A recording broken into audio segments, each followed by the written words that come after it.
Drama serial इक़्तिदार की next episodes में आप देखेंगे कि हनीमून से वापस आने पर अमल मेहरुनिसा से मिलेगी और उसे कहेगी कि मैं जल्द तुम्हें शाहनवाज की जिंदगी से निकलवा दूंगी और आंटी का तुम्हारे साथ ये अच्छा रवैया सिर्फ जैन के जेल से बाहर आने तक है। उसके बाद वो खुद शाहनवाज को कहेंगी कि वो तुम्हें तलाक दे दें। इस तरह मेहरुनिसा भी समझ जाएगी कि शाहनवाज की माँ इलेक्शन का इंतजार कर रही हैं और वो मेरी वजह से काफी मजबूत हो रही हैं। उनकी पोजीशन इलेक्शन में काफी मजबूत हो रही है और पार्टी भी उनको टिकट दे रही है। इस तरह वो इलेक्शन जीतने के बाद तो जैन को जेल से बाहर निकलवा लेंगी। अब इस तरह मेहरुनिसा मीडिया के सामने आकर शाहनवाज और उसकी मां की ये चाल बेनकाब कर देगी। जब ये बात मीडिया में पहुंचेगी तो लोग समन शाह को बहुत बुरा भला कहेंगे और पार्टी के लोग भी समझ जाएंगे कि आखिर ये सब क्या हो रहा है। अब लोग समन शाह के खिलाफ हो जाएंगे।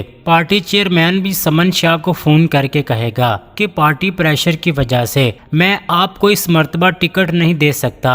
मेहरुनिसा के बयान की वजह से समन शाह को बहुत बड़ा धचका लगेगा। गुस्से में आकर समन शाह शाहनवाज से कहेगी कि तुम इस लड़की को अभी और इसी वक्त तलाक दे दो। इसने मेरी सारी प्लानिंग पर पानी फेर दिया है। जैन को मैं किसी न किसी तरीके से जेल से बाहर निकलवा लूंगी। पहले तुम इस लड़की को इस घर से निकालो। लेकिन शाहनवाज अपने दिल के हाथों मजबूर होकर अपनी मां के फैसले को मानने से इनकार कर देगा। शाहनवाज अपनी मां से कहेगा कि अब तो आप इलेक्शन भी नहीं जीत सकती हैं, ना ही आपको टिकट मिलेगा, इसलिए अब जैन को भी मैं बाहर निकलवा लूंगा। अब मुझे ही कुछ करना होगा। अगर मैं मेहरुनिसा को तलाक दे दूं तो केस पहले ही उसके हक में है, अदालत फैसला भी उसके हक में ही सुनाएगी, इसलिए आप उसको अभी इस घर में रहने दें। जल्द ही मैं उसका एतमाद जीत लूंगा और फिर वो खुद ही माफी नामे पर साइन कर देगी। लेकिन इस बार मेहरुनिसा शाहनवाज की बातों में नहीं आएगी और वो साइन करने से भी इनकार कर देगी और दूसरी तरफ अदालत भी जैन शाह को सजा सुना देगी। क्या शाहनवाज अपनी मां समन शाह के कहने पर मेहरुनिसा को छोड़ देगा? अपनी कीमती राय का इजहार कमेंट सेक्शन में लाजमी कर दें। वीडियो को लाइक कर दें। अगर अभी तक आपने हमारा चैनल सब्सक्राइब नहीं किया तो सब्सक्राइब कर दें।